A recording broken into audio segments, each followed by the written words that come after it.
Happy Monday. I hope everyone had a fabulous 4th of July weekend. Thank you for joining us today for the AIM Women's Mortgage Network's Growth Series. This series is here to educate, inspire, and share your progress as we lift each other up to new levels. On today's show, we have a very special guest, Chasity Graff, the broker owner of LA Lending. Chasity, thank you so much for being with us today. I can't wait to hear your insights and perspectives as you share your story with the rest of the group. I think as women, part of our success is partly from our upbringing, and the other piece is our experiences. So I believe we need to start at the beginning. So please share with us, what did you learn growing up from your upbringing that contributed to your professional success?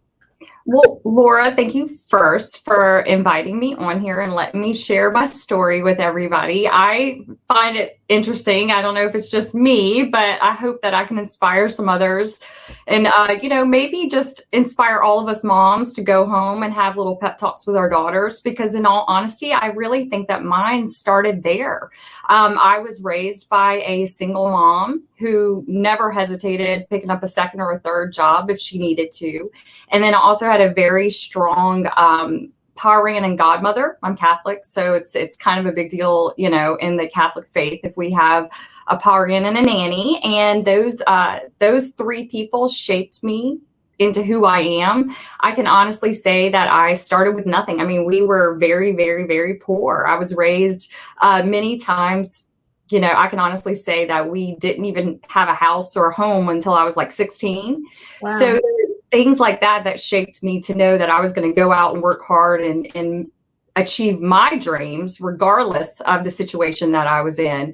And then, like I said, I was blessed that I had godparents who always whispered in my ear and told me that I could do more and be more. And I wanted to prove them right. So, oh, you did. So congratulations on that part. Well, I'm still trying. So every day, right? Every day we're trying. So I also know that you received a scholarship to go to school for. So I thought this was fascinating. So please share that part. Tell us okay, so you're a child growing up. You're almost seeing two different perspectives, right? Yes, you and I talked about that because I was raised really, really poor at home. And Laura and I had this conversation a couple of weeks ago. So she knows all of my backstory and she's going to pull some stuff out of me that she wants me to share. So basically what it was is that my home life was very different than my weekend and summer life. My home life with my mom had several jobs. I was a latchkey child. I was home alone a lot. And, but I always was blessed because in my reality, the gifts that I've been given, one of which being my brain, which I'm very grateful for, I've always been gifted. My mom always pushed me towards, pursuing education and things like that. My godfather and my godmother, they were very wealthy. They actually had built their own business. They were self-made. And so they knew my situation and would come pick me up on the weekends and on the holidays. So I literally spent half my time with my mom and my school aspect. And then the other half, I was going and living a very nice, posh life with this family that I absolutely adored, that just showed me so much in detail more what could be achieved with hard work. And so having that, seeing that at a very, very young age and having them whisper in my ear that I could always achieve more and be more, it was an inner confidence that I always had. It was never a question. And so, yes, whenever and I always did do well in school. My uncle would actually pay me to get A's on my report cards. And so that was a big deal for me because that was the way that I could earn money before I started, working at his business whenever I finally started doing that as I got older.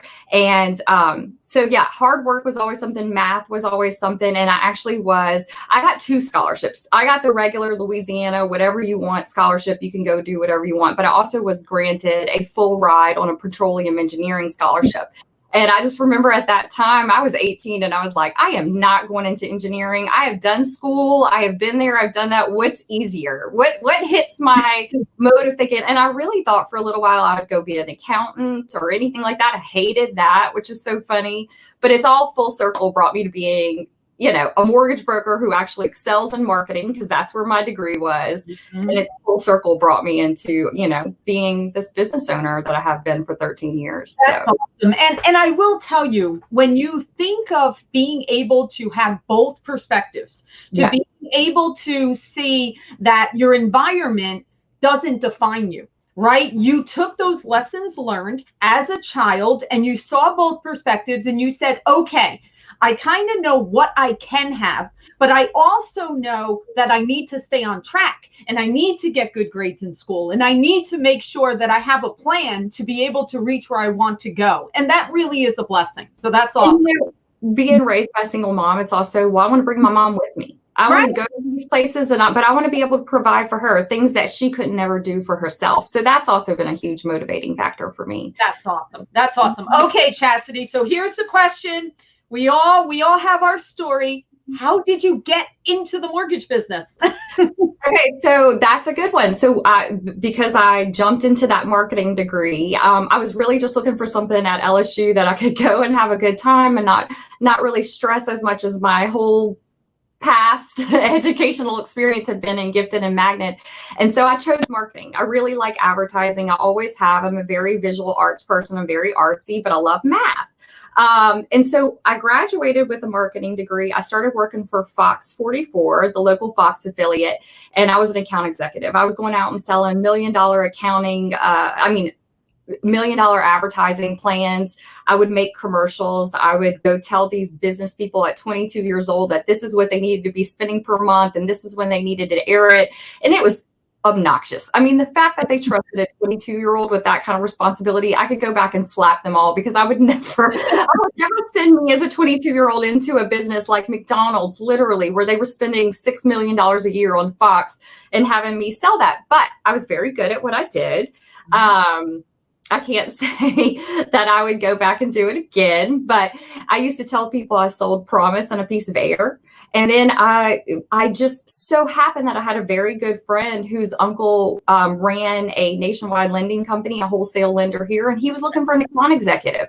I already knew how to sell. I could sell anything. Mm-hmm. So I just needed to learn mortgages, and we had already been turned down for a mortgage, me and my husband. Wow. We were engaged, or we were just dating, but we had been turned down for a mortgage, and it didn't make sense to me. Like, it was a logic problem I couldn't wrap my head around because no one bothered to educate me on it. And so whenever that opportunity came to me, I was like, maybe I like this more, than TV. And so I jumped, and then I worked for a wholesale lender I was hardcore trained by underwriters. I was not allowed to leave the building. The first thing that I had to learn was what every eighth was. You couldn't leave the building unless you knew what every, 0.125, 0.25, 0.375. I mean, you had to have everything memorized down to and then I had to sit with underwriters, and I wasn't allowed to leave. And they taught you operations first. So they pretty much said, okay, if you know how to structure a loan and you know how to get a loan clean through underwriting, you can be a successful AE. Yes. My job was to go out and train other mortgage brokers how to do their job. Mm-hmm. Okay. All right. So what made you take the leap from wholesale over to origination? That was a blessing in disguise. So basically, I am in Louisiana. I'm a very petite little girl with a loud mouth in Louisiana, and that goes so far, and so I was very much in a good old boy mentality of a workplace. And truthfully, they can't even deny it because it's so blatantly obvious, and it's so long ago that it doesn't matter anymore. But when I was working there, I was about 10 months in, and I had already met my annual goal, blown it out of the water. And I remember I had the flu, and I came in the next week. It was like, how you only get the flu like once or twice in your whole life and you remember it? Okay, so that's really funny. I had the flu right before I started AFR, and I remember it too. So it's just one of those things, like you grab hold to it because you remember you were gonna die, So literally I had the flu, and I remember going in that next Monday, And wait, let me back up a little bit. Before the flu, we were sitting around, we were at a conference table and we were talking about our goals. And I remember telling you the story because it just is, it's so exactly what you would anticipate from good old boys trying to edge out a woman in this industry. But you also have to think this was 13 years ago. Yeah. So we're in a different time frame. Yep. Facebook wasn't around. We didn't have social media. Everything about operations was different. We literally used a telephone book. I'm not even kidding. A telephone book, mortgage brokers. And then, you're going through and you're talking about who you're going to call. So I had already met my quota for the year. And I was ahead of it. I was pacing well ahead of it. I think it was around October or November. No, August or September, because that was before the fourth quarter. And they came around to me and said, what are your goals for the rest of the year? And I smugly just kind of said, well, I already met my goals. And, I'm excited to see where I go. And I didn't put a dollar number on it. Right. And maybe that was my bad, So then the next week I had the flu, and the following week I was laid off for the good old boy, young dude that was hired at the same time as me who had not met his quota. And then he was given all my accounts.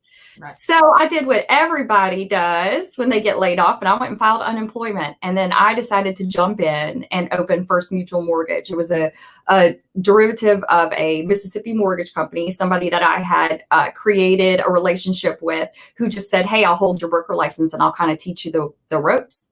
And I said, yes. Brokers, right? He was one of your clients? He was one of my clients, and I had called him whenever it happened. And I just said, hey, how hard was it to get your license? And he was like, well, you don't need to do that right now. Just open up one for me. See if you like it. Yeah. And so I did. I paid every bill. He literally got a small percentage of everything off the top, but he was there to answer every question that I had. He held my license. That was before NMLS, so it wasn't a big deal. But I paid every credit report fee. I paid the rent from day one.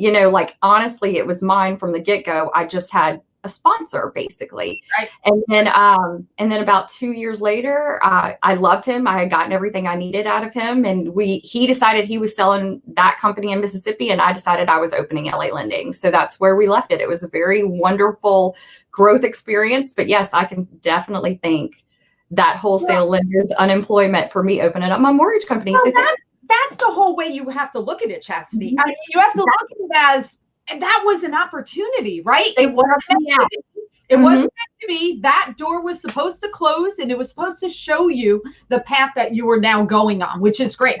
So during this time when you're opening up LA Lending, I mean, this is during brokers are jumping out, the financial crisis is happening. So tell us what's going on in the world, and how are you building this during one of the most difficult times for a mortgage broker? I've really had to dig back into those memories because I think I blacked them out. They were just so horrible. But let's take it a step back again. No Facebook.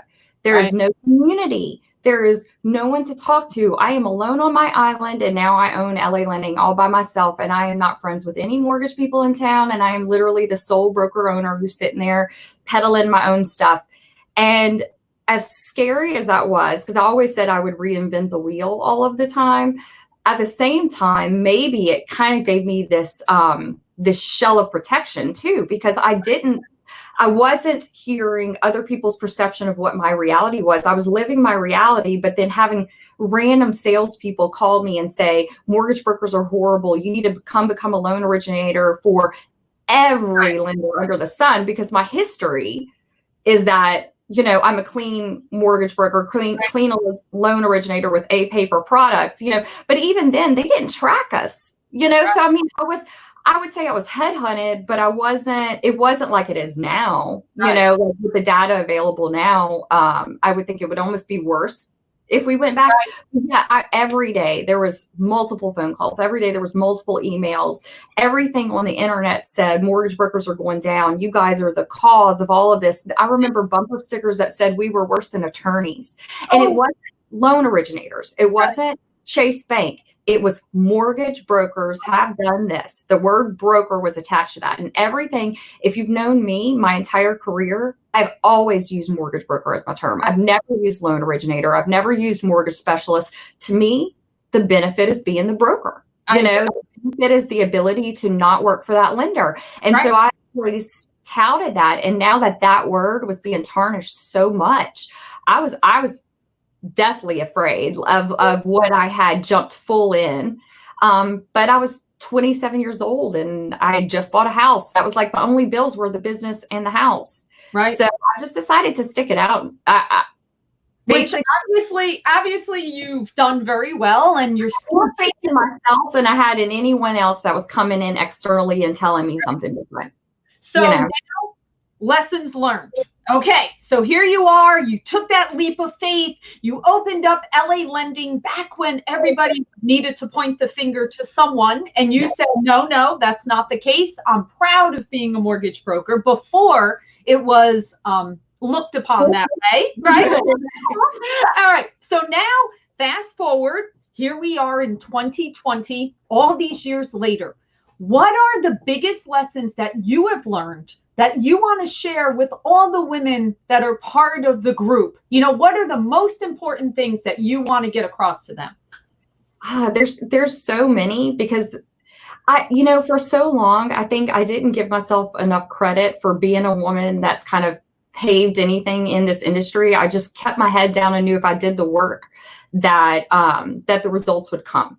And I'm now at a point in my career that the results are coming from the work that I did a long time ago.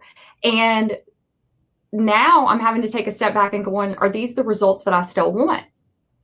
So I really am having to go into my own company, see the success that I've had, and try to reinvent where I want to go to make sure that I'm still happy. I think as a woman, it's very easy to look at this industry as a whole and say, this person is doing this and I want to help these people. And I've been in the position that I've taken people in my business and I have educated them and given them things. And I think that's that motherly instinct in you, is you want to mother, you want to parent, you want to educate and train and give everything that you have, but then you don't hold anything back for you. And there's been a couple of times in my career that's negatively impacted me, that it's definitely put me back instead of constantly reminding myself what my goals and what my intentions are for my business. So that would be my number one, is make sure that you're always keeping yourself in the forefront. It's nice to be a woman. It's nice to be empathetic and all of those things. But in that sense, we need to make sure that we maintain that independence and that business sense, and that our normal reaction to give, that we also keep some. That's always been. That's excellent advice, Chasity. I really do, because you're right. As women, a lot of times we are always in that nurture mode, where we're nurturing. But you're correct. At the end of the day, we do have a personal goal for us professionally and personally, right? So you are correct, and that is very important. Thank you. It's keeping your vision too, because the truth is if you're working this hard and you don't keep your vision, you're going to wake up 9 months, 12 months, 18 months later, and you're going to start to resent where you are. But the truth is, the only person that I can blame for where I haven't been is me, because I didn't fix that. I didn't write that train the second that I saw it going off. Instead, my instinct was, oh, well, this is great. We're all, let me see what you can do, but that's not what I needed for my business. And as a loan originator, that's fine. If I was working for other people, that's fine. But as a business owner, no, you really have to remember that it's your drive, it's your vision that has to keep the forefront going. And then that's going to keep your passion alive. And then the other, I've just found myself, since you and I talked, especially just whispering in Natalie and Nathan's ears, you guys can literally do anything you want to do. Because even now I sit here and I look at LA Lending and I don't think this is my end. I see something bigger happening for me right now. It doesn't have to be the end. Not at all. I mean, that's just part of your journey, right? Yeah. It doesn't mean whatever. And you and I had talked about why I opened LA Lending, and it truly was, even before I had kids, it was because I wanted to have kids and I wanted to be able to raise them when they were little. And I saw that kind of freedom. And both of my kids went to more closings before they were 2 than probably most realtors have ever been in their whole life, and it's and that was a beautiful experience that I got to have. And now I'm raising them, and Nathan and Natalie 100% think they are going to grow up and they're going to work in mom's mortgage company, and they may, or I'm not go become the president of the United States. You never know. That's right. You never know. You never know. Absolutely. I love that. Okay. So we want to make sure that prioritize your business. Don't, it's okay to help others, but keep yourself in mind and no limitations, right? No limitations. Constantly be questioning yourself. Are you living up to that potential that you're creating for yourself? That whatever divineness that you believe in gave you, are you living up to that? Because if you're not, then you're not going to have that fulfillment, and money can only get you so far. This drive in this business can only get you so far. Believe me, I was addicted to it for a long time. I was addicted to closing 14 loans a month and making, six-figure paychecks. It's stupid. But at the same time, at a certain point, it doesn't do it for you anymore. So you have to figure out really at the heart of it, what's your drive? I can tell you right now, I'm really, really blessed to have been invited into a military community. I don't know how much we can talk about it, but just watching Chris talk about what our role is for veterans, like that ignited something new in me. Not even something that I knew that was there, but just someone saying that to me. It was like, oh yeah, that's right. That's why I'm here. And that's why I do this. And that's my flame, so you have to just constantly remind yourself, it's not the paycheck. It is the people. And Chasity, I want to ask one last question because you just mentioned it. What's the importance of being part of a community or a tribe? Well, I can personally tell you that was my big shift. And it is something that I've talked a lot about with AIM whenever I've traveled and I've spoke on stage. But about 7 years ago, a community of us mortgage individuals, it's not just mortgage brokers, just a lot of loan originators got together and formed a secret society on Facebook. And honestly, it's like, it created magic. And because of that, I've been able to go and create magic for mortgage brokers in a very similar unit. And I'm able to contribute in brokers or better because I know what that community needs to hear. I am not alone on my island. I am not having to reinvent the wheel. That is the hugest difference from where I was 2007 to where I am now in 2020. I have literally an army of people that I can go to at a moment's notice and say, I'm going through this. I have this question. I have this underwriting problem. Someone please tell me how to do this a better way than I am. And it just goes back to, if you think you're the smartest person in the room, you're in the wrong room. We're just constantly trying to make that room better. And so yeah, I've created, I am very proud to say that I am one of the people who kind of brings this online community together in a little bit closer knit group. And yeah, I'm watching these people do amazing things. Like, how can people close 50 loans a month by themselves? Like, I have no clue how they do that. The fact that I can see that they do, and the fact that I can pick up a phone and call Todd or Melanie, like, come on, that's the community. If you aren't friends with people, if you aren't giving, you're missing out. And that's the thing. I give with no expectation. I don't want anything back from anyone. So everything that I give, I truly am giving because I want them to succeed. And I know that mortgage karma and loan karma are real, and that karma in general and life and light and all that you put out comes back to you. And honestly, look at my last month. I might not have done all the closings that I wanted to do, but I was published twice. I was in time. I'm on time.com. Like, come on. Like, I can't even. I have no words. And I'm blessed to do this. I was also Mortgage Broker Monday with Mark. It's just one thing after another. So I know that the goodness that I'm putting out there is coming back to me with no expectation. And so just give. That's what I would say, I agree. I thank you so much for your valuable words. I think everything that you shared, we loved hearing your story. We love hearing your advice to the group. And yes, 100%. And we wish you nothing but the best. All right. Thank you so much, Chasity. Okay. Thanks for having me. Challenge time. This week, what we want you to do, Chasity and I were speaking before we jumped on, and we were saying that what we want to do is every day do something that kind of gets you out of your comfort zone, something that scares you a little bit. So that's your challenge this week. And next week, we have a special guest, Miss Christine Beckwith will be joining us. We're actually going to have her come on as we discuss her latest book and her journey as a woman in the mortgage industry. So thanks for joining us, everyone. Have a fantastic week, and we'll see you next week.